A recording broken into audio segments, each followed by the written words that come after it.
Hello students, welcome to digital video lessons. Today we are going to learn some concepts in our 9th lesson, what is inside the atom. First let us see structure of atom. So here we are seeing element, okay, and generally these elements are now made of molecules and atoms. So elements, they consist of molecules, and again each molecule, it consists of small atoms. So molecules are made up of atoms, and again this atom, it consists of tiny minute particles called subatomic particles called protons, electrons and neutrons. So already we are familiar with these concepts. Next, to understand the nature of the atoms, different scientists proposed different theories. Now let us recapitulate some of those. First one is John Dalton. Okay, from 1766 to 1844 life period, the first modern atomic theory was proposed by John Dalton. According to Dalton, atoms were indivisible. It cannot be divided into parts. That means that they could not be divided into further smaller parts. And after Dalton, another scientist Rutherford, he proposed a nuclear model of atom, and he conducted alpha ray scattering experiment. On the basis of alpha ray scattering experiment, Rutherford put forward the nuclear model of an atom. According to him, all the positively charged particles in an atom form a small dense center called the nucleus of the atom. The electrons were not a part of the nucleus. These are the silent features of Dalton and Rutherford's atomic model. Now in this session we are going to learn some concepts related to the another atomic model, that is Bohrs model and postulates, energy levels of an atom, history of an atom, and distribution of electrons and related rules in it. Okay, so first we start with Bohr's atomic model, and according to Niels Bohr's model of an atom, in order to overcome the limitations of Rutherford's model, in 1913, Niels Bohr put forward a thought that electrons can be found only in certain energy levels or regions around the nucleus. Electrons must gain energy to move to a higher energy level, or they must lose energy to move to lower energy level. This is the basic assumption made by the Niels Bohr before proposing his postulates or theories. So according to Niels Bohr, the electrons revolve around the nucleus in a certain discrete circular orbits or shells. They are called as a energy levels or orbits. Now here we will see nucleus at the center, and electrons are now spinning in circular orbits.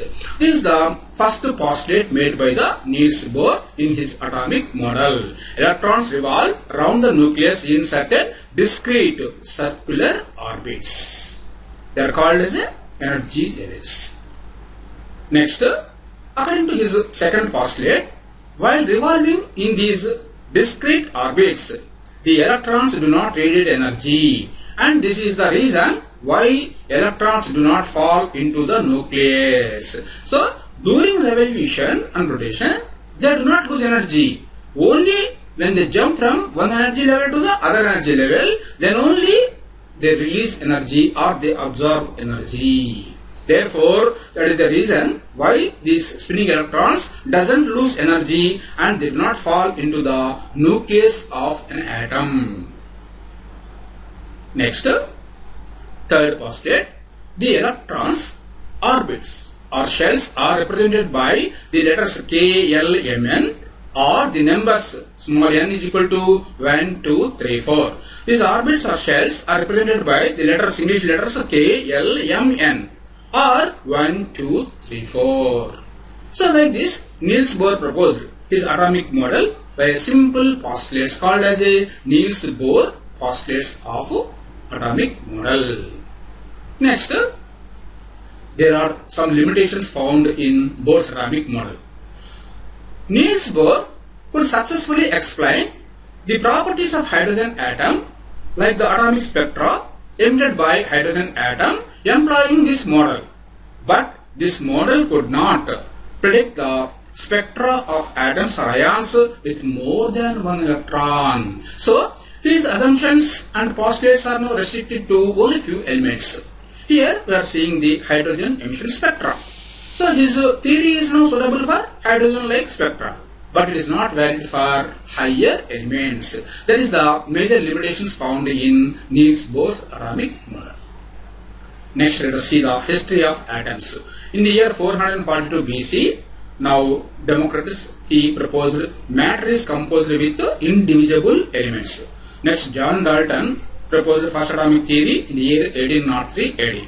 Next, Goldstein, he discovered canal rays in the year 1886, and J.J. Thomson in the year 1898 AD discovered an electron in cathode ray experiment. All these things are now related to history of atom or atomic model or development to find the properties of atoms. After that, discovery of nucleus by Ernest Rutherford. After that, in 1913 AD, Niels Bohr, electrons in stationary orbits, introduction of energy levels. This is done by the Niels Bohr. After that, in 1913 AD, Henry Moseley, he proposed atomic number, and in 1931, James Chadwick, he discovered the neutrons. These are the silent features of history of development of atomic properties as well as the atoms. Next, mass of atom. What is mass of atom? Mass of neutrons and protons is almost equal. Here in the nucleus, we see neutrons and protons are not present. According to mass of atom, mass of these neutrons and protons are almost all equal. There is no difference. It is about 1836 times heavier than the mass of the electron. So electron mass is much smaller than the mass of the neutrons and protons. So electron is lighter and neutrons and protons are heavier particles.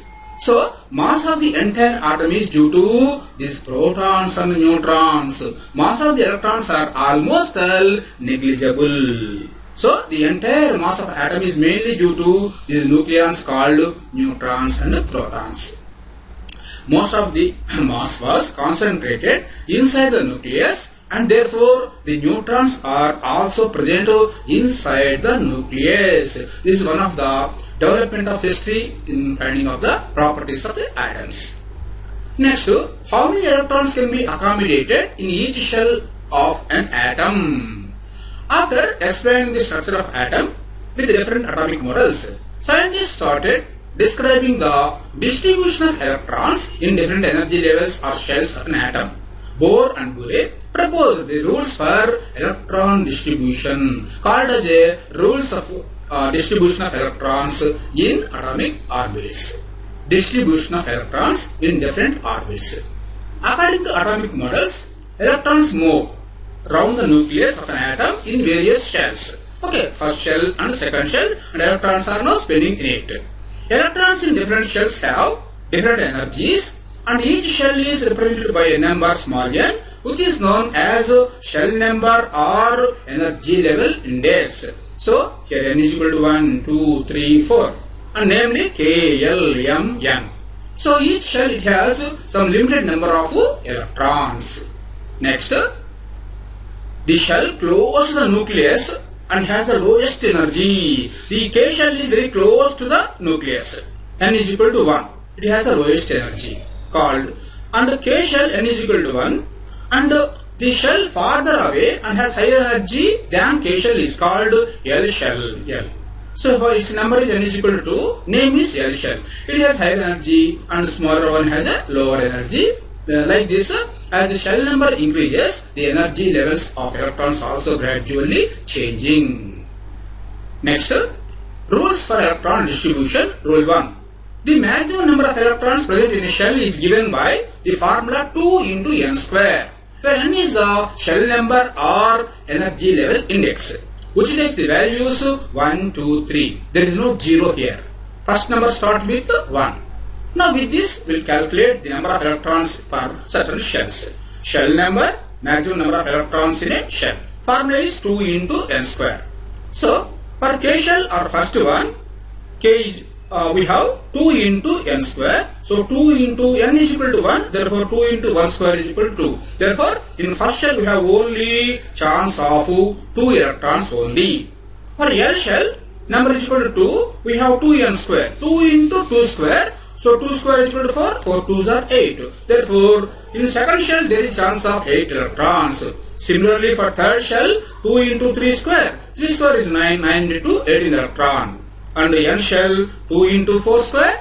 4 square is 16. 2 into 16 is equal to 32. So like this, as the shell number increases, the number of electrons in a given shell is also gradually increases. K shell 2, L shell M shell 18, N shell 32, and so on. Anyway, to find the maximum number of electrons in a given shell, it is represented by the formula 2 into n square, where n is equal to 1, 2, 3, 4, that is shell number, which is gradually increasing. Therefore, number of electrons accommodated in a given shell is also increasing. This is called rule 1, rules of electron distribution. Now let us see rule 2. Rule 2. Each energy level or electron shell is further divided into subshells. The maximum number of electrons that can be accommodated in each subshell is 8. Shell is changing, but subshell is now restricted to 8. Here we have first subshell. Okay, first shell and one subshell. And in second shell we have 2 subshells. And for third shell we have 3 subshells. Therefore, as the number of shell increasing, the number of subshells are also increasing. Therefore, there is a chance of accommodation of more electrons.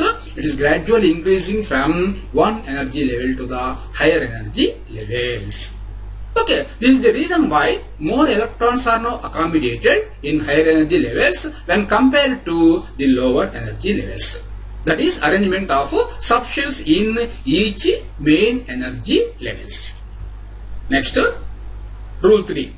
Electrons cannot be filled in a given shell unless the inner shells are completely filled. That is, shells are filled in stepwise manner. First, any new electrons are now filled with lower shells. After filling the lower shells, then only the new and upcoming electrons are now filled in higher energy levels. That means electrons are now first filled in lower energy shells. Next it goes to higher energy levels. Example, oxygen atomic number Z is equal to 8. It has 8 electrons in it. 1, 2, 3, 4, 5, 6, 7, 8. And there are 2 shells in oxygen atom, K, L. N is equal to 1 and 2. Now let us see the filling of electrons in oxygen atom. We know in first shell, according to formula, there is chance of only for 2 electrons.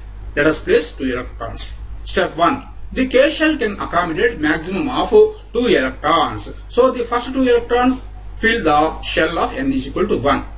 1, 2. Now 2 electrons are gone on second shell. Next coming electron goes to higher energy level because there is no more chance in K shell because it can accommodate only for 2 electrons. So next these 6 electrons goes to second energy levels, that is higher energy level. Okay. Step 2. The other 6 electrons will fill other shells, N is equal to or L shell. Step 3. Then the electron structure for oxygen atom is 2, 6. What does it mean? Means 2 electrons are now accommodated in first shell. The remaining 6 electrons are now in second shell. Therefore, it is represented by a pictorial form as 2, 6. This represents the distribution of electrons in different energy levels in oxygen atom. Similarly, we follow the same procedure for filling of electrons for the other elements and elements also. Next, arrangement of electrons for few elements. Now we will see here. For hydrogen, as it has only 1 electron, it is now available in first shell. Similarly, for lithium, its atomic number is 3. Therefore, it has 3 electrons. 2 electrons in first shell. Third electron goes to second shell. And next, carbon. Its atomic number is 6. 2 electrons in first and 3 to 6, 4 electrons in second shell. And for oxygen, it is 2 electrons in first shell, remaining 6 electrons in second shell. Now we'll see some more examples of distribution of electrons. For neon, its atomic number is 10. So 2 electrons in first shell, remaining 8 electrons in second shell, because second shell can accommodate for 8 electrons. Therefore, the remaining 8 electrons goes to second shell. Whereas for sodium, its atomic number is 11 and it has 8 electrons in it. 2 electrons in first shell, 8 electrons in second shell, and 10th one, 11th one, and the last one it goes to third. Why? Because in first shell chance of 2 electrons only, second shell chance of 8 electrons only, 2 plus 8, 10 electrons are gone. The 11th electron, there is no chance for filling in either first shell or second shell. Compulsorily it goes to third energy level or third orbit. Similarly for silicon, atomic number is 14, 2 in first shell, 8 in second shell, 10 gone. The remaining 4 electron goes to next third energy level. Similarly for argon, atomic number is 18, 2, 8, 10, 8, 2, 8, 8. Means 2 electrons in first shell, 8 electrons in second shell, the remaining 8 electrons goes to third shell. Like this, we can arrange the electrons in given orbits by following the rules of filling of electrons in different energy levels. Okay, so today we have learned so many concepts in our lesson. First we started with the structure of the atom, and then we started learning different atomic models proposed by different scientists, and then Niels Bohr's atomic model, its postulates, its limitations, and rules for the filling of electrons in different orbits. I hope these concepts are more clear to you, and once again we will meet in the next session with some other new concepts. Thank you.